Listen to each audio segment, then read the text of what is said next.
یہ ہال، یہ Saint senator Faisal رضا عابدی کا مقروض ہے. آپ لوگوں نے وعدہ کیا تھا اس انویسٹیگیشن کے خلاف رپورٹ کو ٹیبل کرنے کا.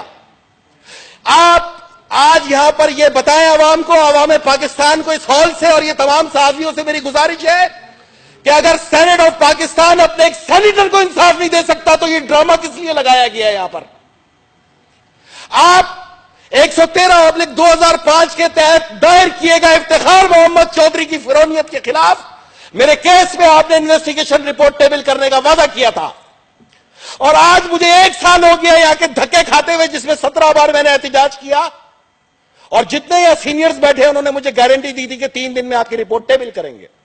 میں جب ریٹائر ہونے جا رہا ہوں تو میں تاریخ کے آگے اپنے آپ کو گمراہ راہوں میں پھینکنے کے بجائے اپنے انصاف کا طلبگار ہوں. آج کیا آیا میرے ساتھ انصاف کیا جائے کہ 4 سال جس فرعون کے آگے بڑے بڑے سیاستدان معافیا مانگتے تھے کانپتے پاؤں کے ساتھ، وہ واقعی فرعون تھا یا نہیں؟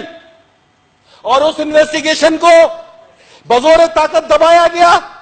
3 مہینے میں نے FIA کی اور اسلام آباد پولیس کی انویسٹیگیشن فیس کی ایک جانور کی طرح. عبدی صاحب پلیز دیکھیں، نہیں آپ جو ہے نا، میں نے آپ سے کہا تھا کہ آپ 2 منٹ لیں.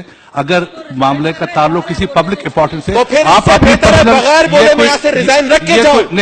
یہ کوئی نشتر پارک نہیں ہے کہ آپ یہاں پہ جو ہے نا آپ تقریر فرما رہے ہیں. آپ پلیز آپ تشریف رکھیں. میں آپ یہ غلط دیکھیں، یہ بھائی ایسے کیسے میں بولنے میں سینیٹر ہوں. آپ یہاں پہ استحقاق سنتے ہیں، آپ سوال جواب سنتے ہیں. کیا اس رپورٹ کا آپ نے وعدہ نہیں کیا میرے سے؟ آپ نے خود وعدہ کیا ہے.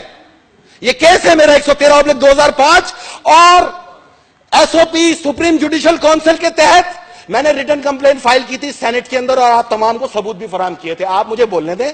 میں کوئی آج خلاف ضابطہ بات کرنے کے بجائے صرف اتنا کہنا چاہ رہا ہوں کہ میں آپ تمام سینیٹروں کو، معزز ارکان کو، جن کا میں نے ہمیشہ احترام کیا، جن سے میں نے سیکھا، اور جن کے احترام کے سبب 2009 میں جب یہاں آیا تو میں نے اس آئین اور قانون کی حفاظت کی قسم اٹھائی اور اس کا دفاع کیا.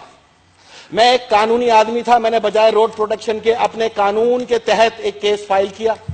یہ میرا حق تھا، کیونکہ جسٹس صاحبان کے حلف میں لکھا ہے کہ وہ اعلیٰ عدالتی کونسل کے تمام قوانین کی پابندی کریں گے. تو میں نے اعلیٰ عدالتی کونسل کے قانون SOP 113/2005 کے تحت اس جج کے خلاف کیس فائل کیا جو ریٹائر ہو چکا ہے. لیکن تاریخ میں مجھے اندھیرے گمنامی میں پھینکنے کے بجائے یا تو مجھے سزا دیں، مجھے غلط قرار دیں، یا مجھے صحیح قرار دیں. میں گمنامی کے کندھوں کے اوپر نہیں جانا چاہتا. میں اس ایوان سے فتح یاب ہو کے جانا چاہتا ہوں. اور یہ میں آپ کو بتاتا چلوں کہ اس وقت بھی جو لوگ میری مخالفت کرتے تھے ان کے بازوؤں پہ بندھی ہوئی سی حال میں کالی پٹی میری فتح کی پہلی جیت تھی. لیکن میں چاہتا ہوں کہ آپ وہ رپورٹ ٹیبل کر دیں، اور اگر آپ کے پاس نہیں ہے تو پھر آپ مجھے انفارم کر دیں. میں اس ایوان کے مقدس ہال کے اندر یہ قرض چھوڑ کے جانا چاہتا ہوں، کیونکہ تمام پارلیمنٹرین نے مجھ سے وعدہ کیا تھا وہ رپورٹ دی جائے گی. تو سینیٹر فیصل رضا عابدی اس رپورٹ کو حقدار تو ہے نا؟ یا آپ مجھے کہیں کہ پاکستان میں انصاف نام کی کوئی چیز ہی نہیں ہے؟ یہاں گلے کٹ جائے پارلیمنٹ کی سپریمیسی، یہاں عورتوں کی عزت لٹ جائے پارلیمنٹ کی سپریمیسی، یہاں پر لوگوں کو بسوں سے اتار کے مار دیا جائے. جمہوریت زندہ باد. جمہوریت تو جمہور کی منشا کا نام ہے، نہ فیصل عابدی کی شکل کا نام ہے، نہ اس سیٹ کا نام ہے. جمہور کی منشا نے جب مجھے یہاں بھیجا انصاف کے لیے، ایک سینیٹر جب خود انصاف نہیں حاصل کر سکا تو پھر وہ کس چیز کا طلبگار ہے یہاں پر بیٹھ کے؟ پھر کس لیے یہاں پہ سوال جواب کیے جاتے ہیں؟ کیا پاکستان کے اندر ایک مقدس ہال سینیٹ اپنے سینیٹر کو انصاف نہ دے تو میں کہاں جاؤں؟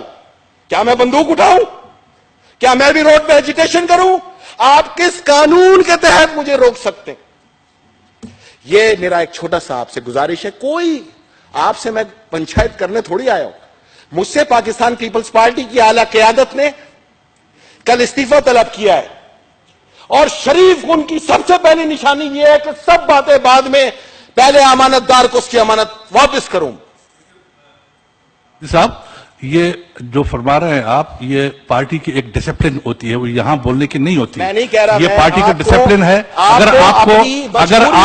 اگر آپ ڈسپلن کے پابند ہیں، آپ لیڈرشپ کے، آپ میری بات سنیں، اگر آپ لیڈرشپ کے ڈسپلن کے پابند ہیں تو آپ اگر ایک اچھے انسان ہیں, ایک اچھے ورکر ہیں, کارکن ہیں, تو آپ کو پارٹی کی لیڈرشپ کی بات کو ماننی چاہیے اور اس پر کوئی تبصرہ کیے بغیر آپ کو استعفا دینا چاہیے. آپ کیوں بغض